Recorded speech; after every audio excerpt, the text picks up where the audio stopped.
Today, we'll delve into 3 horrifying caving stories that went horribly wrong. The first story is quite tragic as the caver encounters 2 back-to-back disasters, forcing him into a desperate fight for survival. The next 2 stories are even more harrowing, each more intense than the last. As always, viewer discretion advised. On May 23, 1997, 3 cavers, Elizabeth, Patrick, and James, decided to venture into Puckett Cave, a rugged cave system in Alabama. The trio had expected to be accompanied by a more experienced caver, but when he didn't show, they decided to go on without him. Both James and Patrick had been in this cave before and felt confident they could manage it. The entrance was daunting, a 70-foot vertical drop into darkness. One by one, they rigged their ropes, descending carefully into the cave's depths. A second drop, 40 feet down, took them deeper. They marked their path with a ball of string, carefully unrolling it to ensure they wouldn't lose their way in the maze-like tunnels and crawl spaces. After hours of weaving through chambers and crawlways, James and his friends decided it was time to retrace their steps and head back. James led the way, carefully reeling in the thin string they had used to mark their path. But as they reached a particularly rugged area, scattered with jagged boulders, James's foot suddenly slipped. In a heartbeat, his balance gave way, and gravity seized him. He plummeted, hitting a series of sharp rocks that hammered into his back with brutal force. The impact left him dazed and disoriented, and before he could catch himself, he lost control, tumbling further down until he was helplessly wedged into a narrow crevice. The tight, jagged space seized him from the waist down, squeezing his legs painfully between unyielding rock walls. His back pressed against the rough, cold stone, pinning him with such intensity that even the smallest movement sent bolts of agony radiating through his entire body.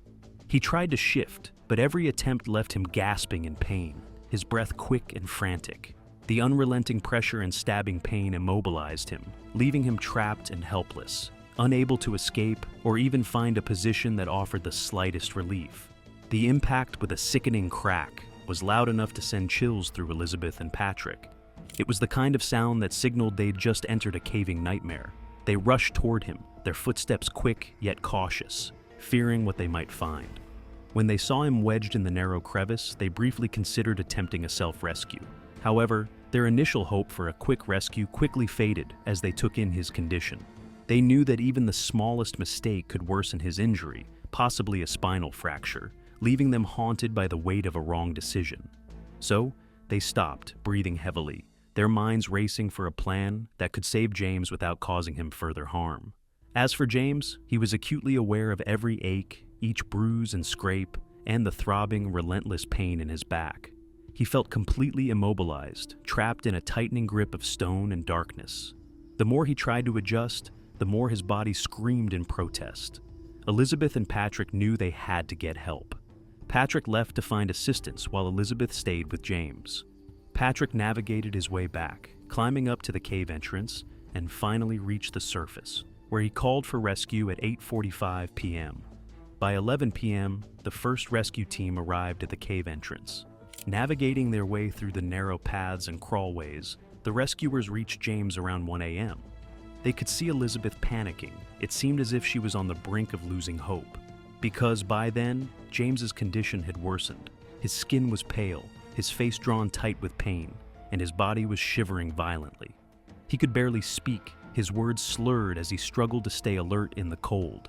Hypothermia had set in, compounding his injuries and weakening him further. Rescuers quickly worked to stabilize James. They administered oxygen, applied hot packs to warm him, and started an IV with glucose to give him a boost of energy. But even as they assessed his injuries, they realized the challenge they faced. James was still wedged in the narrow crevice with little room to maneuver. The rescue team began the painstaking process of freeing him. Using crowbars and drills, they slowly started widening the crevice. James grimaced and groaned with every movement. After a long hour, the passage became wide enough to get him out. Once he was finally freed from the crevice, he was able to stretch his legs slightly, and feeling began to return. The rescuers realized that the numbness was due more to his long confinement than any major back injury. With support, he managed to stand, though he was weak and shaky. The rescuers wrapped him up in blankets and took him out on a stretcher. At 6:40 a.m., after hours of steady work, James emerged from the darkness, finally back in the open air. Exhausted, battered, and bruised, he was rushed to a nearby hospital, where he was treated for hypothermia. Further examination confirmed he'd only bruised his tailbone, but he would carry the memory of that long, painful night with him forever. If you made it through the first story, then gear up for the next one, as it is even more painful to watch. On a July 1st morning in 1985, two friends, Michael Hall, 25, and Roman Lazowski, 24, stood at the mouth of Bronson Cave in Spring Hill Park, near Bloomington, Indiana. Despite the steady rain that had fallen all night, filling the air with a sense of foreboding, they were undeterred. The plan was simple, yet exhilarating. Traverse from Bronson Cave, an inlet, to Donaldson Cave, its outlet, following the long underground stream connecting them. Lazowski, who had visited the caves previously, felt a certain familiarity with the winding passages, though neither expected the formidable challenge that lay ahead. Clad only in shorts and tennis shoes, each carrying a single flashlight, the friends ventured inside. They quickly realized the stream had transformed into a torrent, its depth rising to their waists as they trudged through rapids surging with startling force. Despite the intensity, they pushed onward, even enjoying a moment of thrill as they braved the rapids, which seemed thrilling, albeit mildly concerning. But soon, the exhilaration turned to dread.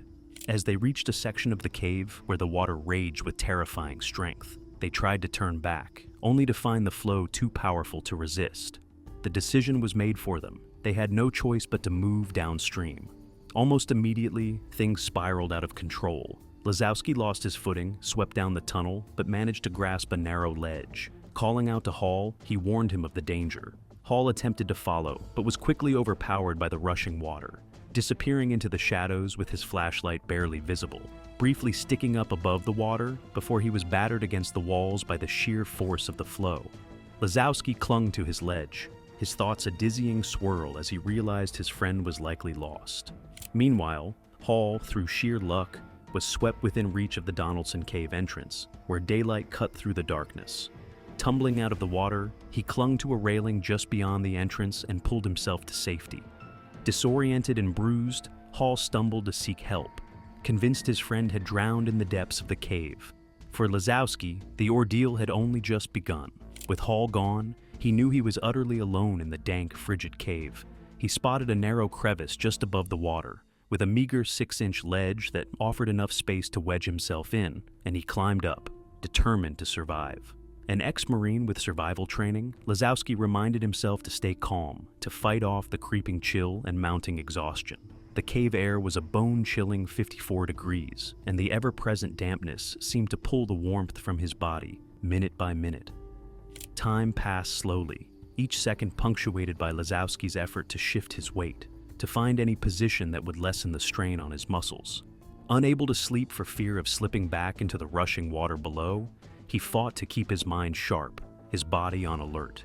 Periodically, he yelled for help, his voice echoing futilely through the cave, swallowed by the unyielding rock. Outside, emergency crews had mobilized. They knew Lazowski must be somewhere near the Donaldson entrance, thanks to Hall's account. Yet the high water levels posed a challenge, as intermittent rain prevented the rescuers from entering too deeply into the cave. A search dog unit combed the surrounding area, while others attempted to venture into Bronson Cave. Unfortunately, the water's intensity forced them to retreat after only 600 feet. Another team tried to enter Donaldson Cave from the other side, but was forced to turn back by an impassable low ceiling submerged in water. As Tuesday night approached, desperate rescuers attempted to dig into the cave from an adjacent system, hoping to create an access point. They drilled into the passage from above, hoping against hope to reach Lazowski. Meanwhile, the hours dragged on in the darkness, and the isolation began to wear on him. Alone, half frozen, he willed himself to survive, repeating to himself over and over that he wouldn't let the cave defeat him. In his delirium, he imagined a companion and spoke to him, passing the hours by discussing the merits of the New York and Indiana NBA draft picks. By Wednesday morning, Lazowski's hallucinations grew stronger, and he fought to stay lucid, to keep clinging to the ledge with his aching, exhausted body. He banged on his numbed legs to restore feeling, and periodically shouted. That same morning, a rescue team equipped with wetsuits managed to get close enough to make contact with him. As they reached a point in Donaldson Cave where the ceiling almost touched the water, a beam of light cut through the darkness, shining down on Lazowski's haggard face. A shout of recognition reverberated through the passage. He had been found.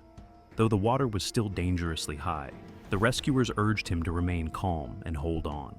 Using a bullhorn, they kept him engaged, reminding him that help was on the way. Hours later, at 5 p.m., a rescuer named Steve Collins managed to reach Lazowski. Stranded on the opposite side of the stream, Collins threw a rope across the flow, which Lazowski tied to a rock on his side. But as they attempted to pull him across, the piton anchoring the line suddenly gave way. Both men were swept down the passage, though they were caught by other rescuers waiting downstream. Finally, Lazowski was fitted with a wetsuit top and helmet, and the team secured him to a rope traverse above the stream.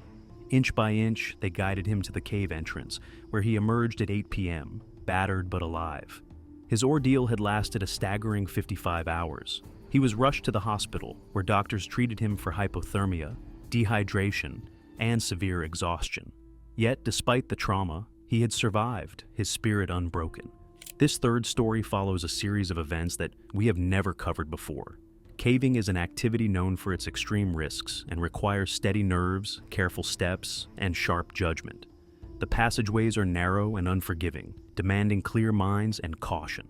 But in the summer of 1986, a group of 7 young friends from Florida ignored all these warnings. What began as a simple birthday celebration turned into a reckless tragedy, born from poor judgment and overconsumption of alcohol.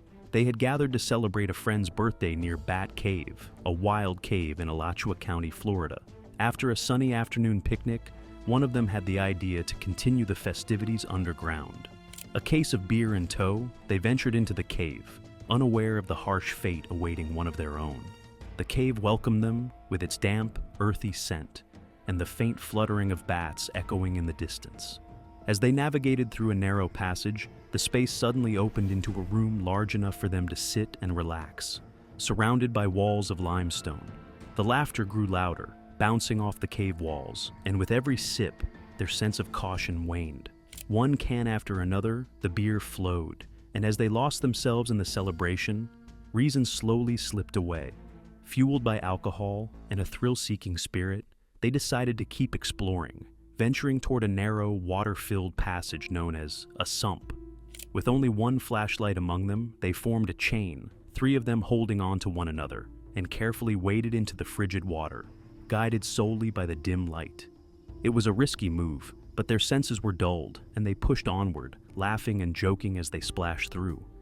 This sump led to a narrow, air-filled corridor that would loop them back to the chamber they had left. But they were too reckless to consider the potential dangers. Back in the main chamber, Clifford Polite, the youngest in the group at only 18, felt a surge of courage. Or perhaps it was the beer that made him brave. He decided to follow his friends into the water-filled passage, even as others tried to physically restrain him. Clifford's friends grabbed at his legs, shouting through fits of laughter for him to stay behind. But he was determined, kicking free from their grasp, intoxicated and emboldened, and plunged into the dark passage without a flashlight or any sense of direction. Inside the passage, Clifford's excitement turned to panic. The cold water seemed to tighten around him as he pressed forward, blindly searching the passageway. But with each movement, he stirred up thick layers of silt, filling the water around him with clouds of mud that blocked out everything. Disoriented and alone, he struggled to find the right path. Probably assuming he's on the right course, he entered into a maze of tunnels filled with water. As he struggled to find his way, he lost his footing and slipped into a narrow restriction, completely submerged in water. He tried to get out, but the crevice was too tight. Gasping for air, he tried to swim upward, but the passage was too narrow, and his movements only exhausted him further. His lungs burned, begging for air, but every attempt to breathe was met with a mouthful of water. The water closed over him, a cold, unforgiving shroud. His body relaxed, surrendering to the inevitable. Meanwhile, his friends in the main chamber began to realize something was terribly wrong. At first, they laughed nervously, calling out for him, hoping he would return any second. But as the minutes dragged on, their nervous chuckles faded, replaced by a creeping sense of dread. One friend, sober enough, splashed into the sump to try to retrieve him, only to find himself lost in the darkness, unable to see or hear Clifford. Others attempted to look into the passage but quickly retreated, overcome by the realization of just how dangerous the situation had become. Finally, desperate, they left the cave, finding their way back to the surface in a state of shock and panic. At a nearby house, they frantically called the authorities. Rescue teams arrived, prepared for a daunting task. They carefully maneuvered through the sump, eventually locating Clifford's body 40 feet into the water-filled passage. He had slipped into a narrow restriction, too small for any diver wearing gear to pass through, and it had become his final resting place. When the rescue team recovered Clifford, it was clear what had gone wrong. With no light, deep under the influence of alcohol, and stripped of any guiding instinct, he had ventured blindly into a perilous maze. The silt had obscured his surroundings entirely, leaving him lost, panicked, and ultimately trapped. The birthday celebration had turned into a nightmare, a tragic reminder that in the unyielding darkness of a cave, a moment's poor judgment can have deadly consequences.